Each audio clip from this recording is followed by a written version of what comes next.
de las enzimas, cuál es la función en los procesos biológicos, cuáles son los pasos para que la enzima produzca. Entonces, nosotros ya sabemos qué son las enzimas, ¿no? Porque en la primera clase vimos un poquito qué son las enzimas. ¿Qué son las enzimas? Son proteínas, son biocatalizadores, ¿no? Entonces, aceleran las reacciones de todas las reacciones que se dan en nuestro organismo. ¿Cuál es la función en los procesos biológicos? ¿No? Su función básicamente es acelerar la reacción, ¿no? Y obviamente dar las condiciones favorables para que se dé esa reacción. ¿Cuáles son los pasos para que la enzima produzca un producto? ¿No? Básicamente en este caso, ¿no? La enzima tiene que estar activada. Una vez que está activada y el sustrato entra en el ciclo activo, se da la formación del complejo enzima-sustrato y tenemos el producto. Eso es lo que vamos a ver en resumen el día de hoy. ¿Ya? Como que se da, vamos a recordar las características de las enzimas, las definiciones, comportamiento de las enzimas, mecanismos, pasos de las reacciones, qué modelos tenemos, las nomenclaturas, qué factores influyen en la actividad enzimática, factores enzimáticos, ¿no? Que es lo que ustedes también van a ver en el laboratorio. ¿No? ¿Ya tuvieron laboratorio? No. Mañana. Entonces, esto es importante, ¿no? Del punto 11 para adelante es importante porque justamente es parte de la práctica del laboratorio que van a hacer ustedes el día de mañana, ¿no? Que va a servir para su informe, porque a veces en el laboratorio se hace la parte experimental, pero como es larga la práctica, a veces nos da explicar al detalle cómo es los cálculos, ¿no? Entonces, lo importante es que nosotros expliquemos las propiedades, el cofactor, influye el cofactor, la activación de enzimas, el grupo proteínico, cuáles son los mecanismos de reacción, cuáles son los factores que afectan la actividad enzimática, ¿no? Y qué métodos experimentales se tienen justamente para poder estudiar la actividad enzimática, ¿no? De las diferentes enzimas. ¿Qué es lo que ustedes van a hacer mañana? ¿No? Van a estudiar la actividad enzimática de la pepsina. Entonces van a ver cómo es el comportamiento de la pepsina, ¿no? Entonces vamos a desarrollar nuestro tema, ¿no? Los puntos iniciales, ¿no? Ya los conocemos, ya sabemos que las enzimas son proteínas, biocatalizadores, ¿no? Son justamente, ¿no? Participan en la mayoría de las reacciones, ¿no? Y sobre todo, ¿no? De que en la ausencia o deficiencia de alguna de estas enzimas puede ocasionar algunas enfermedades, ¿no? Entonces, si me pide definir, ¿no? Las enzimas, sus características, ¿no? Obviamente tengo que decir que son proteínas. Primero tengo que encuadrarlo, ¿es inorgánico o orgánico? Las enzimas son unas proteínas. Y al decir que son proteínas, son compuestos orgánicos. ¿Qué más? Ahí hablo de su función. Son biocatalizadores de la mayoría de las reacciones químicas. Muy bien. ¿Por qué? Porque aceleran la reacción. ¿No es cierto? Entonces, eso es importante. Encuadrarnos en su composición y después en su función, ¿no? ¿Y qué es lo que sucede cuando hay una carencia o deficiencia, ¿no? Ocasiones de diferentes enfermedades. ¿Listo? Ya se acabó, ¿no? Entonces, en 3 líneas ya la definí, ¿no? Entonces, justamente, ¿no? Entonces, esas enfermedades, ¿no? Justamente se puede catalogar como, en algunos casos, como errores congénitos, ¿no es cierto? Entonces, en el metabolismo de la enzima, las enzimas son proteínas y obviamente tienen formación de aminoácidos, ¿no es cierto? Aminoácidos. Entonces, si son proteínas, unidades básicas son aminoácidos. Entonces, puede haber un error, ¿no? secuencia de aminoácidos, un error en la secuencia de aminoácidos que va a conllevar a enfermedades congénitas. Pero también puede ocasionar esta deficiencia o esta carencia de enzimas, otros procesos más leves como procesos inflamatorios, afecciones, en algunos casos un poquito más complicados, necrosis de tejidos, ¿no es cierto? Entonces, eso es justamente, ¿no?, lo que tenemos que estudiar hoy día, ¿no? Entonces, ¿y por qué es importante determinar la actividad o concentración de la enzima? ¿No? ¿Por qué? Porque justamente tenemos que estudiar estas enfermedades, ¿no? Porque a lo mejor no es por decir, un simple dolor estomacal, por decir así, ¿no? Hay muchos factores, ¿no? Puede ser gastritis, puede ser úlcera, puede ser Helicobacter pylori, puede ser muchas enfermedades, tifoidea, ¿no es cierto? Entonces, muchas enfermedades, pero puede haber también errores congénitos, como hemos visto acá, ¿no? Entonces, ¿qué es lo que tenemos que hacer? ¿Qué nos va a indicar el profesional de la salud? Bueno, vamos a ver si esa enzima está trabajando bien o no. ¿Ya? Entonces, y para ver si está trabajando bien o no, ¿qué es lo que se mide? La actividad enzimática. ¿Ya? Entonces, por eso es importante estudiar la actividad enzimática de las enzimas, porque nos permite, ¿no?, realizar diagnósticos, ¿no?, de algunas enfermedades congénitas, ¿no?, y descartar otras enfermedades. Entonces, ¿por qué también es importante? Porque podemos nosotros prescribir algunos medicamentos, ¿no?, algunos medicamentos que inhiben justamente algunas enzimas, ¿no? Yo no quiero, por ejemplo, de que esa enzima trabaje. ¿Por qué? Porque está sintetizando demasiados ácidos grasos, por decir, ¿no? Entonces, ¿qué es la que tengo que prescribir? Un medicamento que inhiba la acción catalítica de esa enzima. Yo la inhibo y la persona ya comienza a tener sus valores dentro del rango referencial. Es así como, por ejemplo, cuando la persona tiene triglicéridos altos, colesterol alto, ¿qué se le receta? Un medicamento que justo inhiba a esa enzima que sintetiza o ayuda a sintetizar justamente, ¿no?, ácidos grasos, ¿no? Y una vez que ya esa enzima, que la persona ya está, ¿no?, con sus valores referenciales normales, por decir así, ya, entonces el doctor, el profesional de salud le indica, ¿no?, bueno, ya no es necesario que usted tome este medicamento porque sus niveles ya están normales, ¿no? Generalmente ellos nos dicen, tome estas pastillas por un mes, por 2 meses. ¿Por qué? Porque justamente ese es el periodo en el que muy probablemente ya se haya hecho la corrección, ¿no? Por eso es el tiempo, ¿no?, la dosis, ¿no? Pero ¿cómo yo determino eso? Justamente estudiando todo esto, ¿ya? Estudiando bioquímica. Entonces, conocemos también, bueno, cómo son las características de la enzima. Acá tenemos la enzima, acá tenemos el sustrato y acá tenemos el sitio activo. ¿Ya? Esto es el sitio activo. Y en este caso tenemos justamente, ¿no?, el formato de esta enzima, que es el sitio activo, ¿no?, es justamente para que este sustrato pueda acoplarse al 100%. ¿Ya? Entonces, eso es lo que nosotros llamamos, ¿no?, especificidad, ¿no? Entonces, ¿cuál es su característica principal?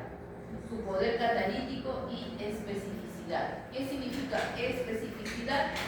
Que para cada sustrato hay una determinada enzima. ¿Ya?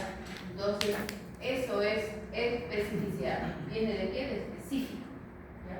Entonces, y justamente aquí lo podemos observar porque el sitio activo tiene el formato, ¿no?, justo como para que ese sustrato pueda unirse al sitio activo. ¿Ya? Entonces, eso es alta especificidad. Entonces, ¿qué otras características tienen las enzimas? no se alteran ni se consumen en la reacción. Es como en química, ¿no? Tenemos varios catalizadores, platino, paladio, cloruro de aluminio. Entonces, ¿cuál es la característica principal de los catalizadores? Que no se consumen en la reacción, simplemente aceleran la reacción. ¿Ya? Entonces, ¿en qué cantidad se utilizan? Muy pequeñitas, ¿no? Alrededor del 1%. No necesitan demasiada cantidad, ni siquiera la misma cantidad de los reactantes para que puedan realizar su actividad catalítica al 100%. Entonces, esas son las características principales.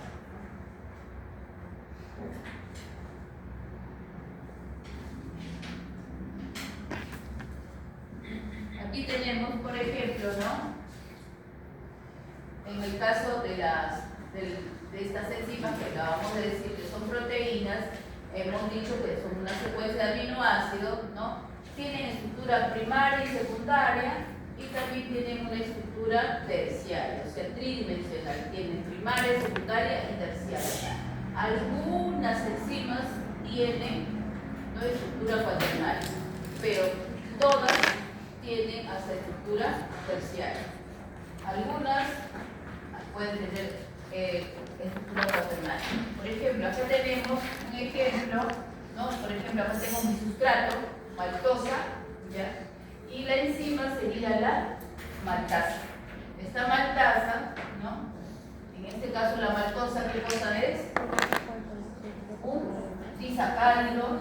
Entonces, la maltasa, ¿qué es lo que va a hacer? Va a catalizar esta maltosa y voy a tener 2 unidades de glucosa, ¿ya?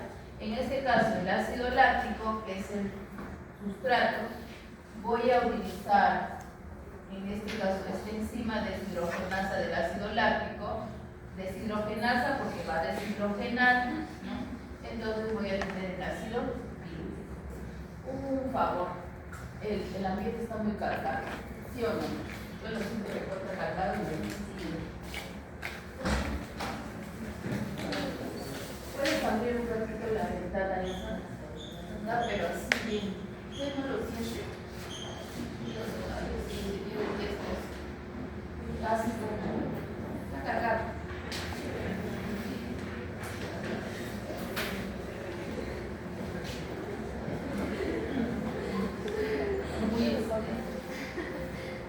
Parece que hubiera habido clase antes de, bueno, no había, como está cerrado. Entonces lo ideal es que cuando los que llegan primero, pues supuestamente deberían abrir la ventana porque ese aire que está ahí está lleno de microbios. Entonces continuando, ¿ya? Entonces vamos a ver, ¿no? Exactamente, ¿no? Cómo es que nosotros podemos activar una enzima. ¿Cómo la podemos activar? ¿Qué podemos utilizar? Cofactor o coenzima. Cuando hablamos de cofactores, tenemos que recordar que son los iones metálicos. Esos iones metálicos pueden ser hierro, magnesio, ¿no? Zinc, manganeso, ¿no es cierto? Pueden ser compuestos inorgánicos como los fosfatos, ¿no? Entonces, esos cofactores, ¿qué es lo que van a hacer? Se van a unir a la proteína inactiva, ¿no? Se van a acoplar y ya voy a tener mi enzima activada. Y ya voy a poder justamente, ¿no? Esa enzima va a poder hacer su función, el sustrato se va a unir y voy a tener los productos, ¿no? Que necesita mi organismo, ¿ya?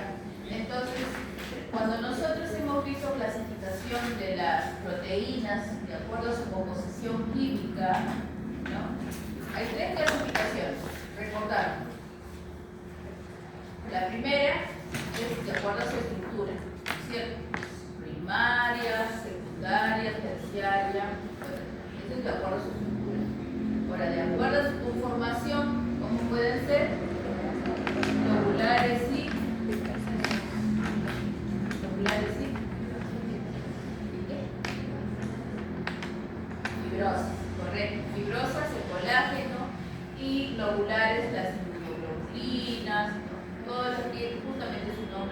nos hace reposar. Y la tercera clasificación es justamente la que nosotros vamos a hablar en este momento, ¿no? De acuerdo a su composición química. De acuerdo a su composición química, ¿cómo pueden ser? Simples y conjugadas. En el caso que hablamos de simples, decimos que solamente es un conjunto de aminoácidos, son aminoácidos. Y cuando hablamos de conjugadas, es cuando ya está unida esta cadena de aminoácidos a otro compuesto. Generalmente puede ser metal, un compuesto orgánico, inorgánico. En este caso, cuando ya está unido, no está solito, no es puro, por decirlo así. Entonces, cuando a ese compuesto que se va a unir a mi cadenita de aminoácidos se llama grupo prostético, ¿correcto? Si yo digo lipoproteínas, ¿cuál será el grupo prostético? Los lípidos, pues. Es justamente el que se está acoplando a la cadena de aminoácidos.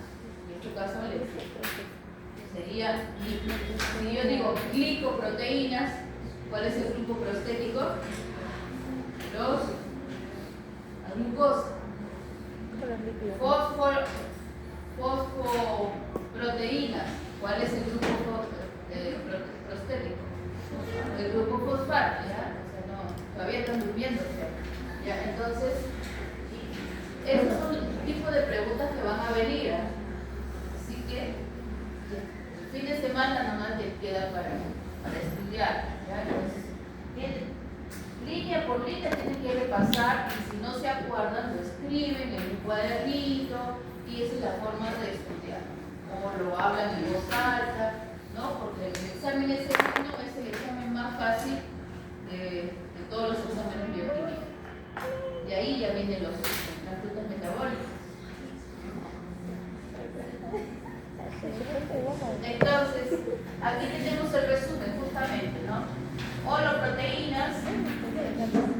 ¿Cuándo decimos que es holoproteínas? Cuando es justamente, ¿no? Apoenzima y cofactor, ¿no? La apoenzima es única y exclusivamente el polipéptido. Única y exclusivamente el polipéptido, o sea, la cadenita de aminoácidos. Ya cuando tengo un cofactor, ese cofactor puede ser inorgánico o orgánico. Lo que acabamos de repasar lo pueden hacer en un esquema así, ¿no? Cuando se estudia se puede hacer todo. Mira, aquí está prácticamente todo lo que acabamos de repasar. ¿Me dan cuenta? Entonces, inorgánico, los metales que acabamos de mencionar. Orgánico pueden ser las coenzimas y pueden ser los grupos prostéticos, ¿no? Entonces, así puedo hacer, no necesito escribirlo todo o simplemente utilizar estos mapas mentales, estos esquemas para que me ayude a estudiar. Entonces, cofactor, habíamos dicho, ¿no?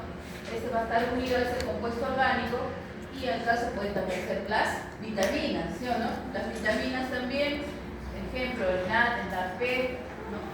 Piridoxalcilosulfato, iones metálicos, lo que acabamos de mencionar, ¿no? Y justamente, ¿no? Esto tienen que acordarse. ¿A qué llamamos nosotros grupo prostético? ¿No? Entonces, ya cuando la enzima ya está activada, se denomina como holoenzima. Enzima inactiva es APO. Enzima activa es holoenzima. ¿Ya?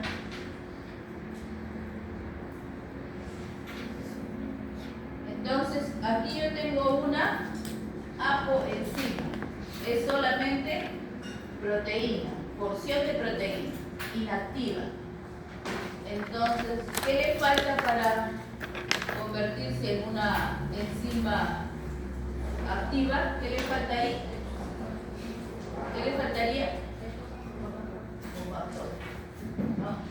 Entonces, justamente es la porción no proteica, ¿no? Como puede ser lípido, un metal, una vitamina, ¿no es cierto? Entonces, cuando ya tiene todo, ya se denomina holoenzima. Y ya el sustrato puede acoplarse. ¿Estamos? Entonces, eso es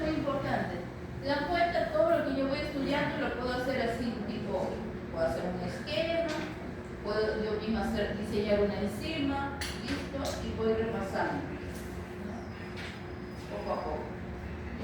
Entonces, ya tenemos, ¿no?, las características de las enzimas, cómo es una enzima, cómo se llama una enzima inactiva, cómo se llama una enzima activa, qué es lo que necesita para activarse.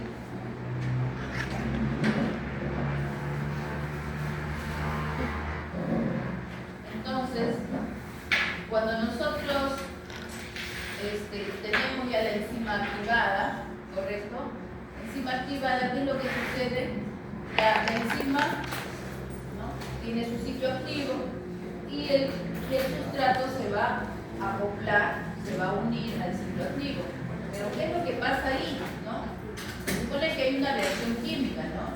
Y nosotros hemos estudiado que cuando hay una reacción química, ¿qué es lo que pasa? ¿Cómo definimos una reacción química? Es la ruptura de enlaces, ¿sí o no? Para que haya una reacción química tiene que haber ruptura de enlaces, en este caso de los que están reaccionando, y la formación de nuevos enlaces. Esa formación de nuevos enlaces es justamente la formación de nuevos productos, ¿no? Entonces, si nosotros nos ponemos a pensar, ¿no?, qué es lo que pasa cuando el sustrato se une al sitio activo, ¿no?, es justamente ahí es donde se da la reacción, ¿no? La reacción. ¿Y cómo sé que se está dando esa reacción? Porque se están justamente rompiendo enlaces y se están formando nuevos. ¿Por qué nuevos? Porque justamente hay la generación de nuevos productos, ¿ya? Entonces, eso es lo que vamos a ver ahora, ¿no?, cómo es el comportamiento de una enzima cuando se da la reacción, ¿ya? ¿Perdón?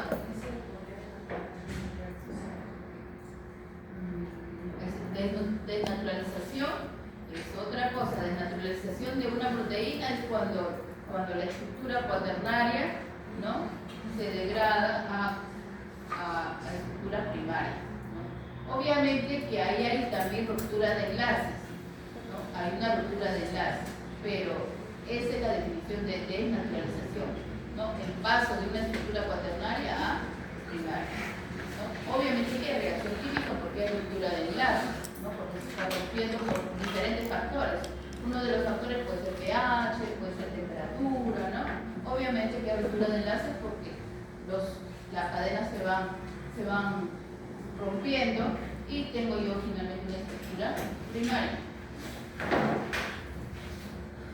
Entonces, cuando yo analizo el mecanismo de acción, ¿no?, de las enzimas, el mecanismo de acción, cómo es que actúan esas enzimas, tengo que relacionarlo con la energía, pues, ¿no? Porque si yo estoy hablando de reacciones químicas, ¿no?, entonces una reacción química, estoy hablando de enzimas, y sé que las enzimas, su función principal es acelerar la reacción. Entonces, acelerar la reacción, estoy hablando de velocidad, ¿sí o no? Y si estoy hablando de velocidad de reacción, estoy hablando de cinética, ¿no es cierto? Cinética, ¿qué es cinética? Es el estudio de la velocidad de las reacciones químicas. ¿De acuerdo? ¿Qué es cinética? Es el estudio, ¿no?, de la velocidad de las reacciones químicas. Entonces, tengo que analizar la cinética de las enzimas, ¿no? Entonces, hablamos de energía cinética, ¿no?, porque para que se dé ese movimiento tiene que haber un gasto de energía, ¿sí o no? Entonces, la enzima tiene que tener la suficiente energía para poder hacer esa reacción química, ¿sí o no?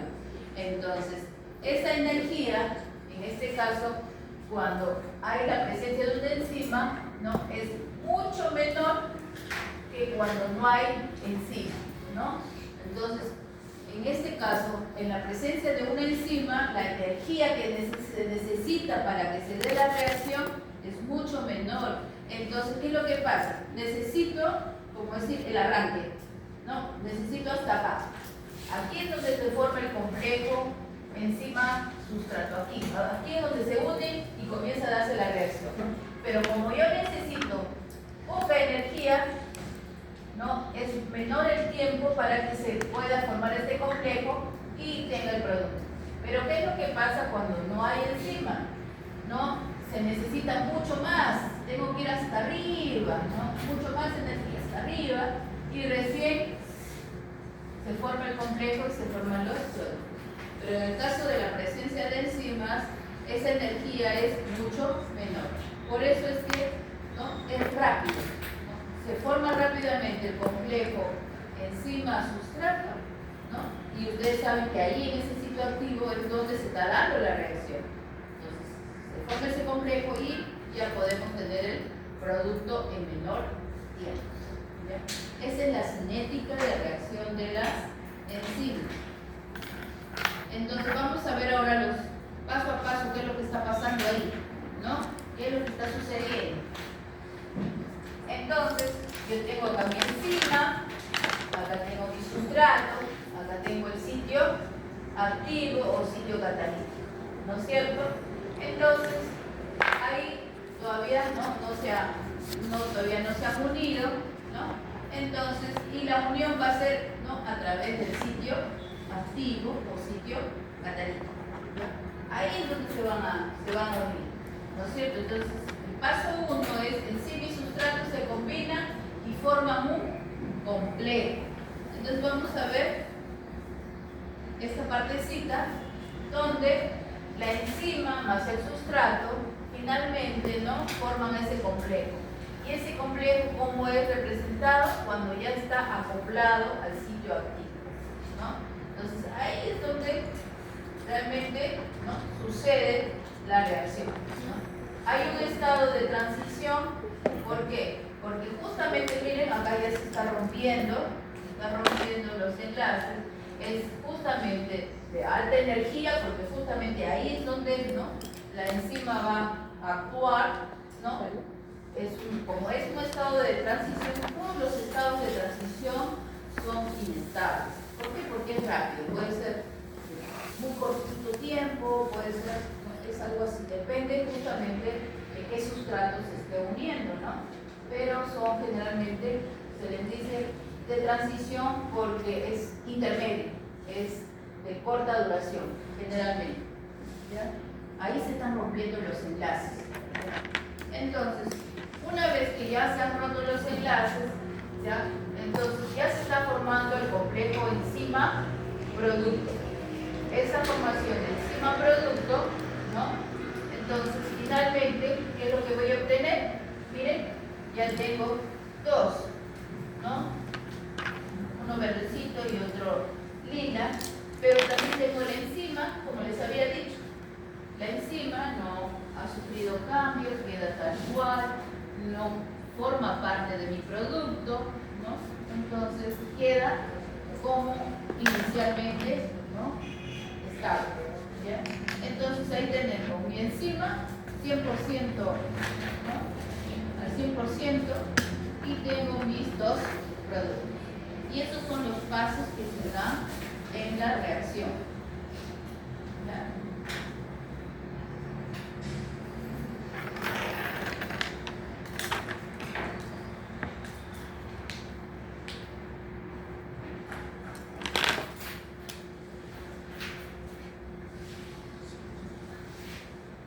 Entonces, ahora vamos a ver los modelos sobre la forma en que el sustrato se une al centro activo de la enzima, ¿no? ¿Cuáles son esos modelos, ¿no? Entonces, es importante, ¿no?, que aprovechemos esta clase, porque lo estoy haciendo así bien, paso por paso, tratando de que todo esté claro, ¿no?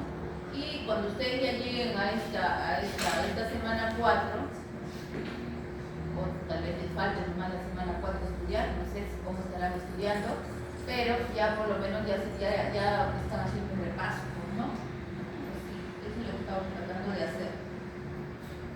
Y cuando es la parte del laboratorio también ahí me voy a detener un poquito, porque ahí tiene que hacer sus dos gráficos, ¿no? Entonces, ahí tenemos modelo de llave, modelo de llave y cerradura. Fue propuesto por Emil Fischer en 1894. ¿Se dan cuenta?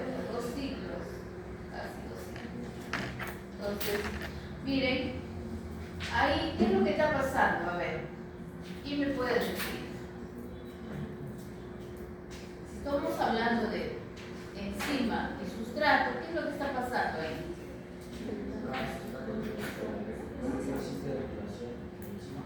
¿Cómo? Cada sustrato tiene su propio ciclo de activación. Ya, pero ¿cómo puedo relacionarlo con esta, ¿no?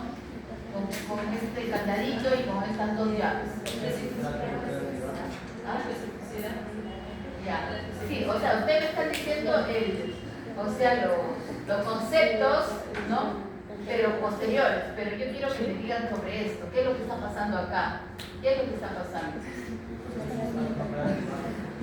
Sí, pero aquí no hay sustrato, no, o sea, para mí, o sea, yo no quiero que usted me diga qué sustrato, no, yo quiero que me digan qué es lo que está pasando. Sí, tú dices que hay sustrato, ¿cuál es el sustrato en todo caso? La llave, ya, así.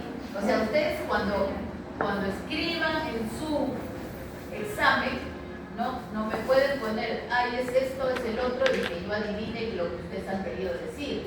No, ustedes tienen que ser súper claros, ¿no es cierto? Súper claros. ¿Cómo soy súper claro?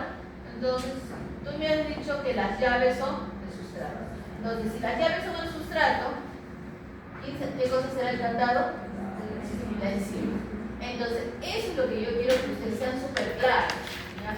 Yo quiero que cuando ustedes escriban, porque es desarrollado, lean. Después que han escrito, lean. Porque a veces creo que no leen, porque a veces cuando leo yo entiendo lo que han escrito.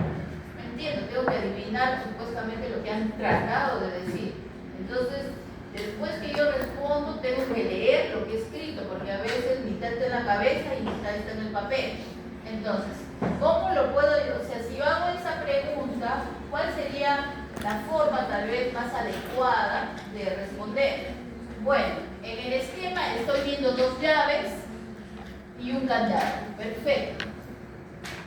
En la que las dos llaves, ¿no? se está representando al sustrato.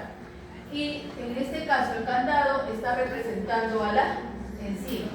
Ya, ¿y qué más? Hasta ahí hemos llegado. Y de ahí, ¿qué pasa? Ya definimos cada uno, ¿no? Ya tenemos quién es quién, pero ahí ¿qué está pasando?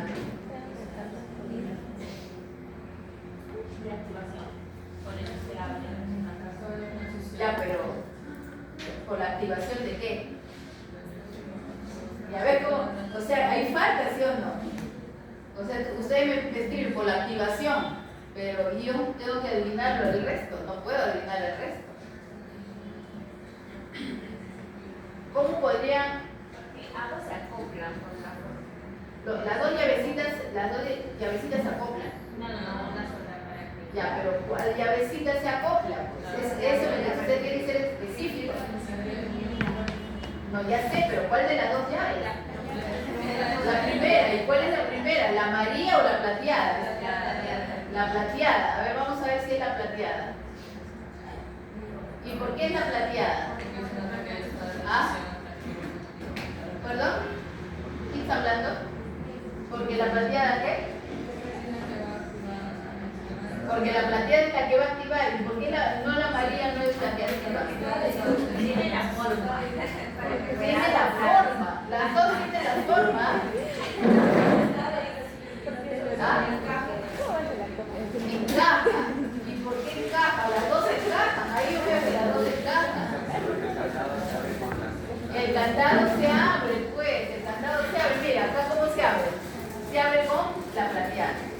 ¿Ya? Usted me habla la consecuencia, pero no me dice la causa. ¿Se da cuenta? Entonces, miren, ¿cómo estaría bien redactado apropiadamente, ¿no? Adecuadamente, ¿no? Para que podamos ir practicando. Bueno, aquí yo estoy observando, en este esquema se observa dos llaves, una dorada y una plateada, ¿no? Y un candado, ¿no? Para este caso, las dos llaves representan el sustrato y el candado representa la enzima, ¿no? De acuerdo a lo que se está observando, la llave plateada es el sustrato que le corresponde a esta enzima. ¿Por qué? Porque el candado se está abriendo. Listo, nada más. Ustedes me hablan de activación, que encaje, no. Entonces, ¿se dan cuenta? Ahí ya está recontra definido, ¿no? El sustrato, en este caso, apropiado para esa enzima, para que está representado por el candado, sería la llave plateada, porque cuando la llave plateada, ¿no?, entra en el candadito, el candado se abre. Listo, ya está. Eso es, nos tenemos que reordenar nuestras ideas. ¿Ya? Entonces, ¿y eso cómo se hace? Practicando, estudiando. ¿Listo? Y entonces acá tenemos, justamente, ¿no? Aquí ya es la explicación, ¿no?, al detalle de lo propuesto por Fischer. ¿Qué es lo que pasa? Que mi llave es el sustrato y en este caso este cilindro sería la enzima, ¿no? Y en este caso sí hay reacción. ¿Por qué? Porque como verán acá, sí está encajando. Y en este caso, este es el sustrato incorrecto. ¿Por qué es el sustrato incorrecto? Porque su formato no encaja en el formato del sitio activo de la enzima. ¿Me dan cuenta? Entonces tengo que ser bien detallista, ¿ya? Bien, o sea, tiene que ser lo más claro posible, ¿no? Entonces, a veces nos vamos por la tangente, pero diciendo claramente, ¿no? No hay 3 líneas suficientes, ¿ya? Entonces, cada enzima tiene un sitio activo y solo un sustrato, ¿se dan cuenta? Entonces, cada enzima tiene un sitio activo y solo un sustrato, ¿ya? Entonces, tenemos que ver justamente, ¿no?, que aquí el sitio activo tiene el formato exacto para este sustrato. Entonces, en este caso, este modelo de Fischer fue un modelo pues preliminar, ¿no? Fueron investigaciones iniciales. Entonces, obviamente no explicó la catálisis, explica la especificidad, sí, ¿no? Porque ahí está justamente con ese esquema de la llave y el cerrojo, ¿no? Ahí está explicando, pero no dio muchos detalles sobre lo que qué es lo que sucede, ¿no? Cuáles son los mecanismos. Fueron básicamente estudios preliminares, ¿no? Y acá tenemos el otro modelo, el modelo de adaptación inducida. Ya, ahora quiero que ustedes me expliquen con sus palabras. Estamos practicando, Estamos practicando. A ver, ¿cómo es que ustedes van a redactar eso? Entonces, ¿cómo yo explico el modelo inducido observando esta gráfica, esta figura? ¿Cómo lo explico? ¿Qué es lo que está pasando en este modelo inducido? A ver.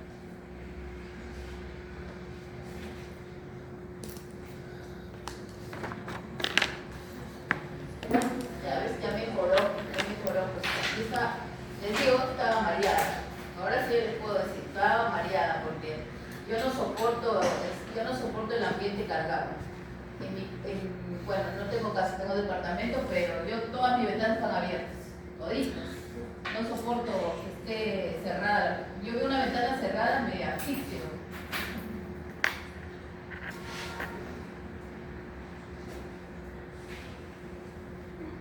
A ver, ¿cómo le explico ese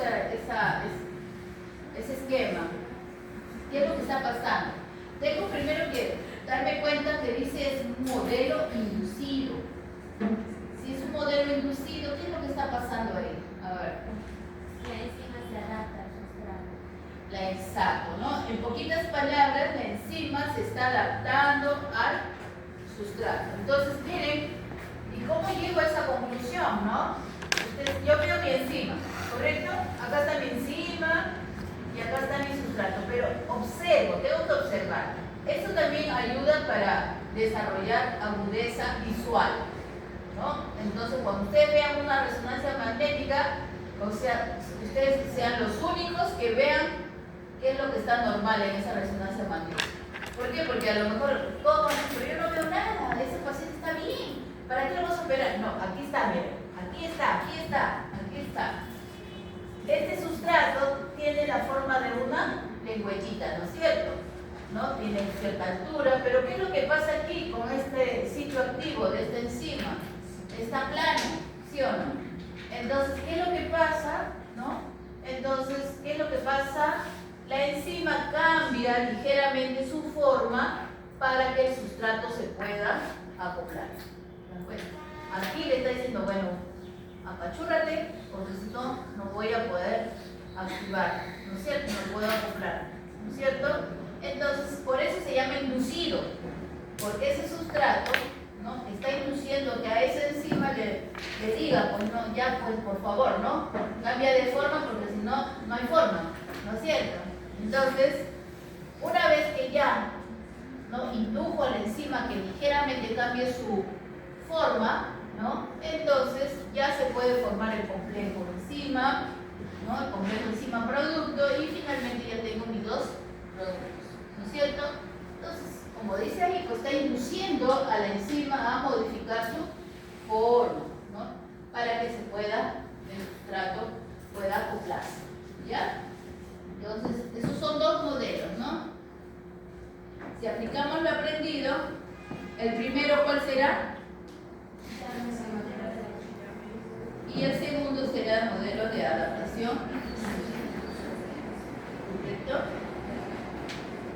Entonces, ahí es algo muy importante, ¿no?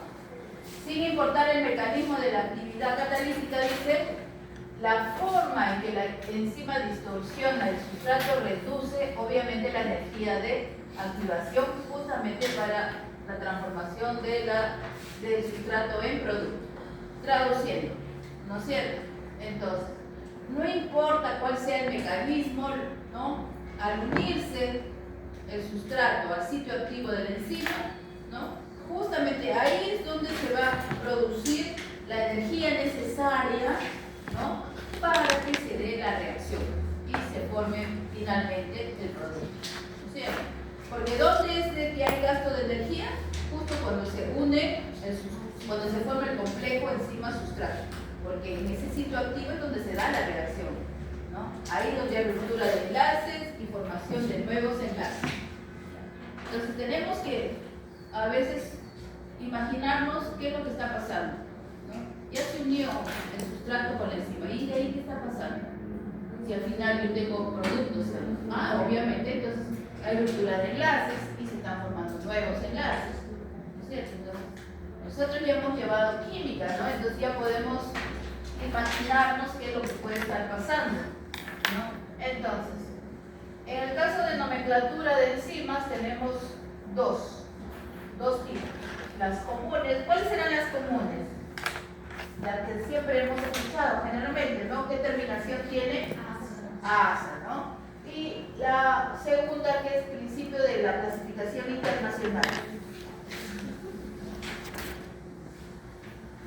Entonces, como ustedes acaban de mencionar, ¿no?, las comunes siempre tienen la terminación asa. Por ejemplo, tirosinasa, que va a catalizar la oxidación de la tirosina.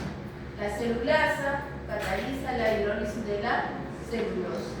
Entonces, pero no describen qué tipo de reacción es la que está, ¿no?, ocurriendo, en la que está participando esa enzima. Solo simplemente, ¿no?, el sustrato, ¿no? Aquí, ¿el sustrato cuál es? La tirosina. ¿Qué sustrato es en este caso? La celulosa, ¿no? Entonces, vamos a nosotros a ver la segunda clasificación, que es muy importante también, porque generalmente, ¿no?, cuando nosotros estamos en Perú, no somos fabricantes de enzimas, ¿no? Entonces todo se importa, hay muchas cosas que se importan, no somos países fabricantes de muchas cosas, ¿no?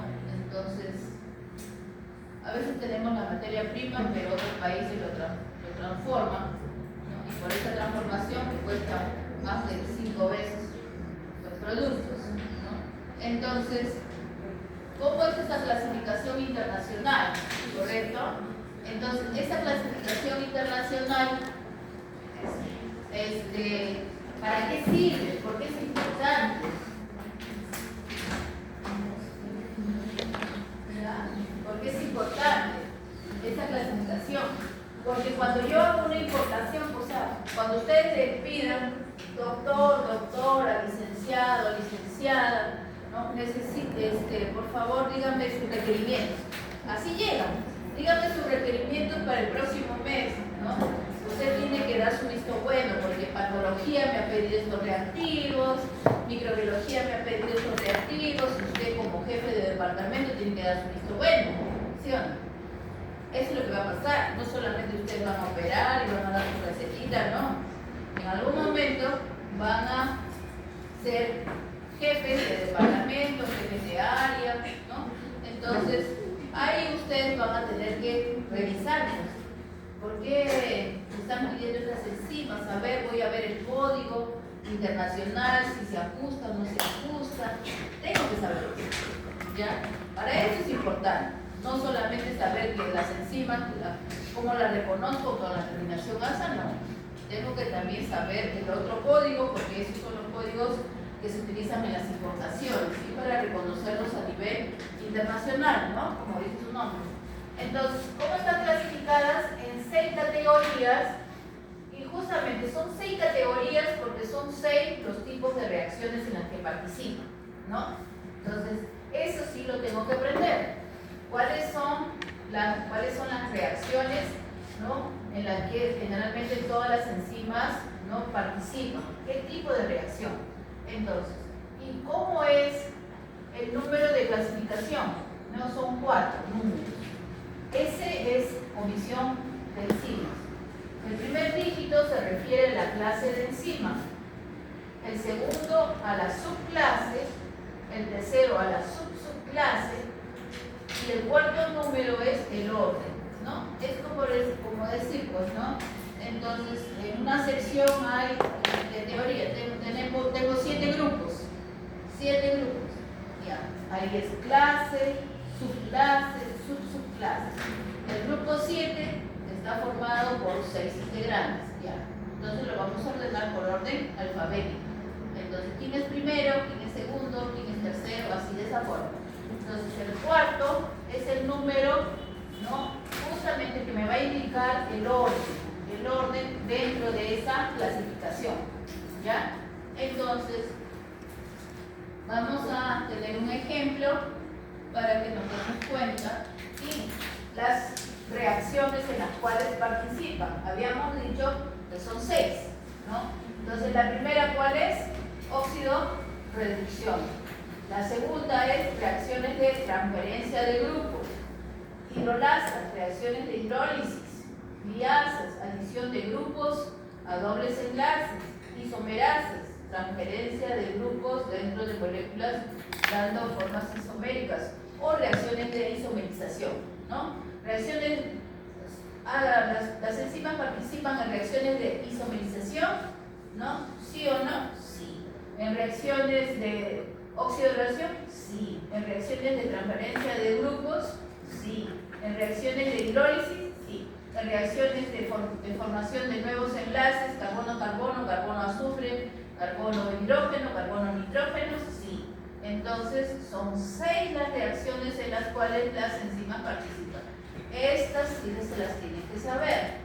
No se les va a dar un código y ustedes van a tener que decir, ¿no? ¿Qué reacción es? No sé. Eso no. Saber qué enzima es, no, eso no. Pero las reacciones en las cuales participan las enzimas, sí, porque nosotros vamos a ver después diferentes rutas metabólicas y tenemos que entender qué tipo de reacción es la que está sucediendo para que se dé un nuevo sustrato o un nuevo intermediario, ¿ya? Entonces son 6 reacciones, ¿ya? Para que ustedes se acuerden y las revisen.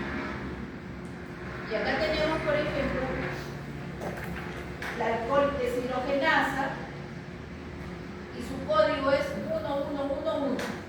Entonces, la clase 1 habíamos dicho que es el tipo de reacción, ¿sí o no? Acuérdense, el primer numerito es el tipo de reacción, entonces es una óxido-reductasa. ¿Qué tipo de reacción es óxido-reductasa? Óxido-reducción. ¿Listo? Subclase 1, donde actúa el número 1 actúa sobre un sustrato que posee un grupo, ¿no?, oxidrilo, ¿no? Entonces, ¿se acuerdan? Su clase es 1 también, la coenzima. Y el último número es el orden dentro de esa clasificación.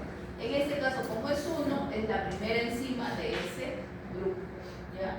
Entonces, esa es la clasificación, ¿no?, como ejemplo de la comisión de enzimas, que es una nomenclatura con código, ¿no?, y la que generalmente se utiliza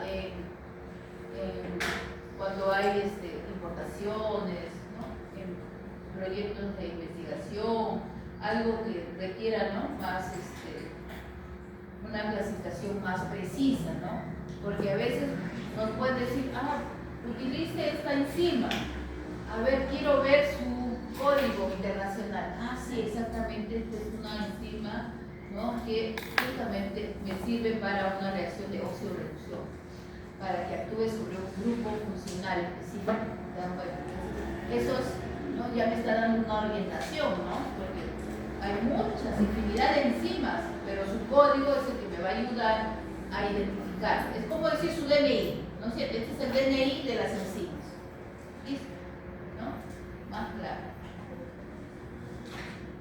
Entonces, ¿qué factores influyen en la actividad enzimática?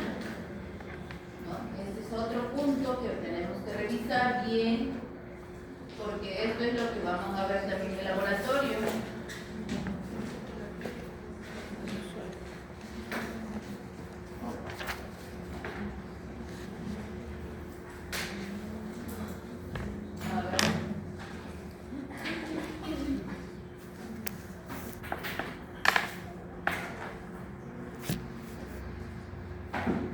Entonces,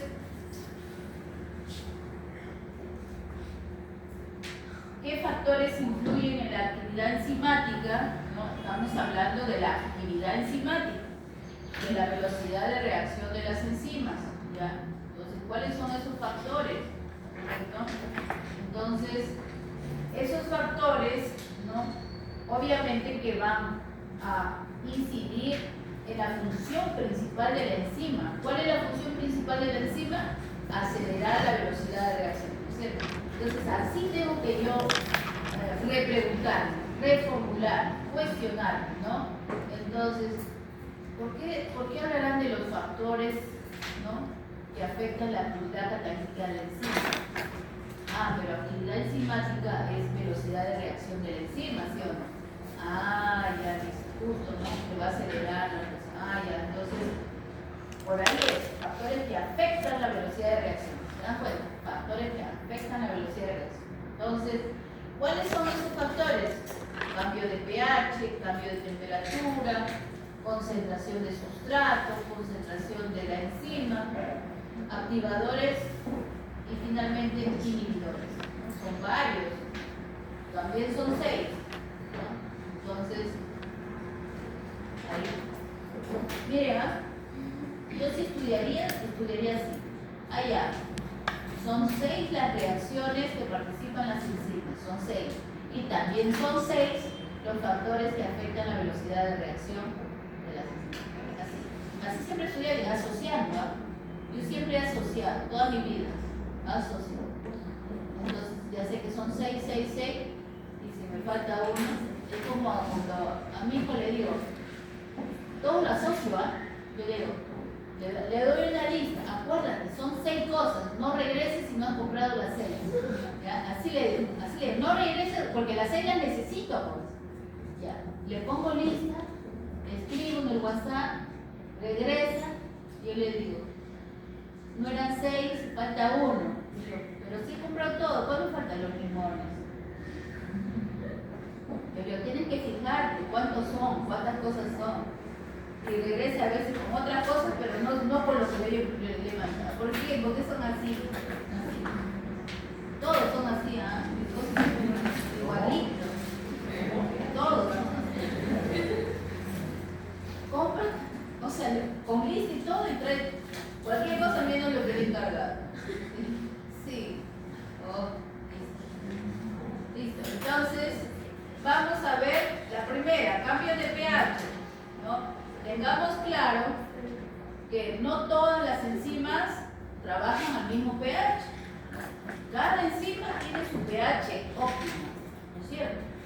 enzima tiene su pH óptimo. En el caso de la pepsina, ¿cuál será su pH óptimo?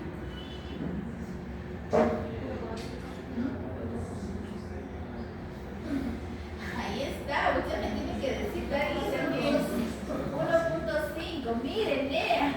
¿No es cierto? 1,5 ya. Ahora, ¿por qué es 1,5? ¿Por qué tan bajo? A ver, pues sí, les estoy cuestionando para forzarlos a ustedes a que se acostumbren a eso. Por el ya ves, ¿se dan cuenta? Por el ácido clorhídrico, ¿ya? Y entonces, ¿y ese ácido clorhídrico qué tiene que ver con la pepsina? A ver, dígame. ¿La qué? Lípidos. ¿La pepsina? No, la pepsina es proteínas. De los lípidos es la lipasa gástrica, ¿no? Entonces, ¿qué es lo que hace el ácido clorhídrico con la pepsina? A ver.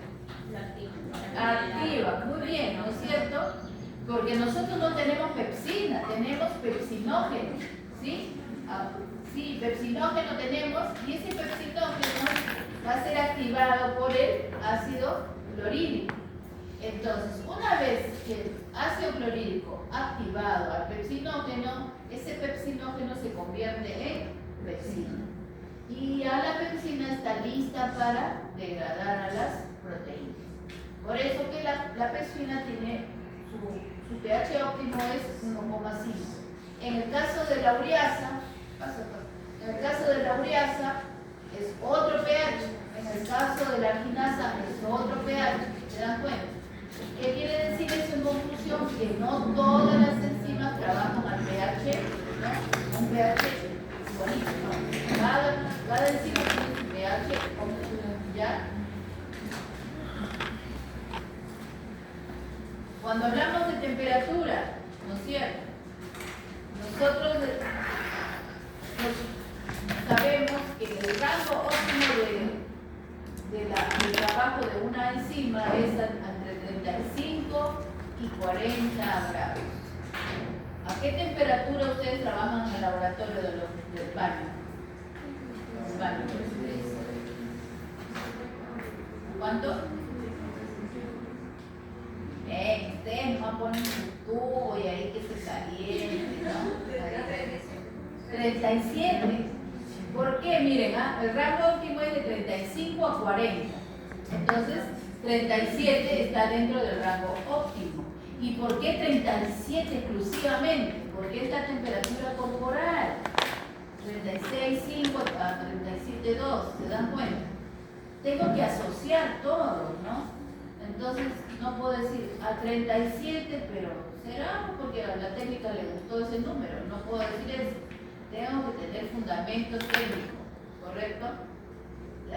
Si yo pongo menos de 35, la reacción se va a tornar un poco más lenta, porque estoy bajando la temperatura. Y si pongo más de 40,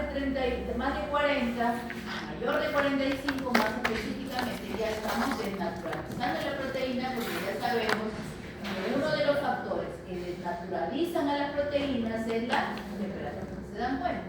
Entonces, todo ya está prácticamente bien analizado. Eso es lo que tienen que hacer, analizar cada concepto y ustedes mismos repreguntarse, cuestionarse. Cuando uno se cuestiona, se repregunta, ahí no se olvida nunca, ¿ya? Y ahora tenemos justamente, ¿no? Cuando tenemos concentración de sustrato, que es un factor importante, ¿no? Entonces, podemos ver este esquema de acá, ¿no? Y después podemos analizar esto, ¿no? Porque si usted ya, esto no entiendo. A mí me ha dicho que analice todo, pero no entiendo, el otro menos. Entonces, me voy a este de acá. Estamos hablando de concentración de sustratos. Entonces, este verdecito que son enzimas. Y estos rompitos serán los sustratos. Pero acá solamente hay dos. Y tengo, ¿cuántas enzimas? 4. Estoy hablando de concentración de sustrato. Bueno, le voy a aumentar más sustrato. Aumento. ¿Qué pasó acá? Ya tengo dos enzimas con sus sitios activos ocupados, ¿no es cierto? Pero todavía ni presiona. Le aumento más sustrato. ¿Y qué me pasa aquí? Ya todas las enzimas están con su sitio activo, ¿no?, ocupado. Entonces, se supone que a medida que yo estoy aumentando la cantidad de sustrato, ya es para la cantidad de enzimas que tengo, ya los sitios activos están ocupados. Entonces, ¿qué es lo que pasa? ¿No es cierto? A medida que yo aumento la concentración, va a haber un momento, ¿no?, que la reacción se va a disparar. ¿Por qué? Porque ya todos los sitios activos han sido ocupados. ¿De acuerdo? ¿En qué momento se dispara? Cuando todos los sitios activos ya están ocupados. ¿Estamos? Es así como estamos en un micro, ¿sí o no? Ya todos los asientos están ocupados. ¿Qué dice el chofer? Vámonos. ¿Sí o no? Vámonos. ¿No dice? Listo. Así también acá, ¿no? Vámonos. Entonces, para arriba se va. Entonces, cuando ya todos los sitios activos, ¿no?, la actividad catalítica llega a un máximo de velocidad, ¿no? Y ese máximo de velocidad lo denotamos como Vm, que es velocidad máxima, ¿correcto? Calculamos ahí, ¿no? Ustedes van a determinar la velocidad máxima, y un medio de la velocidad máxima, puedo cortar mi gráfico y puedo hallar este parámetro que se llama Km. Ustedes en un laboratorio van a tener que calcular Km y velocidad máxima. Eso es todo. Ahorita lo vamos a ver en detalle. Y aprovechando que está la gráfica ahí, lo menciono, ¿ya? Pero lo vamos a ver detenidamente. Y acá tenemos justamente lo que ustedes van a hacer. Tengo concentración de sustrato, velocidad de reacción, acá la enzima, ¿no?, tenía una cierta concentración de sustrato, ¿no?, pasa y llega hasta un máximo. Esa velocidad máxima, ¿no?, lo puedo determinar con mi gráfico, y un medio de la velocidad, corto la gráfica, bajo y ya tengo este parámetro, ¿no? Este gráfico corresponde a la ecuación de Michaelis-Menten, ¿correcto? Que es lo que ustedes van a calcular, ¿ya? En la que Km, que me va a indicar la concentración de sustrato, en la cual, ¿no es cierto?, ese valor de Km es una constante para cada enzima. Es una constante para cada enzima, ¿correcto? ¿Y qué me va a indicar? ¿Qué tanta afinidad tiene mi enzima por ese sustrato? Yo tengo que saber bien claro la definición de Km y de velocidad máxima. ¿Qué significa Km? ¿Qué me está definiendo? ¿Qué tanta afinidad tiene mi enzima por el sustrato? Algo más, cuanto más pequeñito es el valor de Km, mayor será su afinidad de la enzima por el sustrato. ¿Ya? Esos conceptos los tengo que tener súper claros. ¿Ya? Y después me pueden pedir Km sobre velocidad máxima, sobre otro parámetro, pero si yo tengo claros los conceptos, me pueden preguntar de derecha, izquierda, derecha, ¿no? Me voy a caer, ¿ya? Entonces, ustedes van a determinar estos valores justamente con el laboratorio Km, ¿no?, y velocidad máxima. Pero esta velocidad ustedes la van a tener con sus medidas de absorbancia. Van a medir su absorbancia solo de la albúmina, porque se va a trabajar con albúmina, va a ser la proteína. ¿Y quién va a degradar a la proteína, la albúmina? La pepsina, ¿correcto? Van a hacer la lectura inicial, albúmina nada más. Obviamente que lo van a tener que poner a 37 grados y todo. Esa va a ser la lectura inicial. Y después van a leer cuando ya le han adicionado pepsina. Esa va a ser la lectura final, ¿correcto? Entonces, cuando ustedes hagan su gráfico, ¿no es cierto? Este ya es un plus que les estoy dando. Entonces lectura final, ya, menos lectura inicial. ¿No? Estas son absorbancias. Absorbancia inicial y absorbancia final y absorbancia inicial. ¿Correcto? Entonces, esto, ¿cómo se llama esto? Actividad catalítica. Actividad catalítica.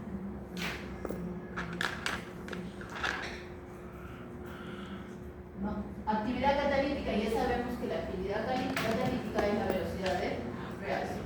¿Correcto? Hacen su lectura inicial sin pepsina, la adicionan pepsina, hacen su lectura final y la diferencia me va a dar la actividad catalítica de la pepsina, ¿correcto? Entonces ya tienen los valores de velocidad y en el caso de las concentraciones también van a tener. ¿Cómo les voy a tener esos datos? Justamente porque van a trabajar con 5 tubitos, ¿no? A diferentes concentraciones.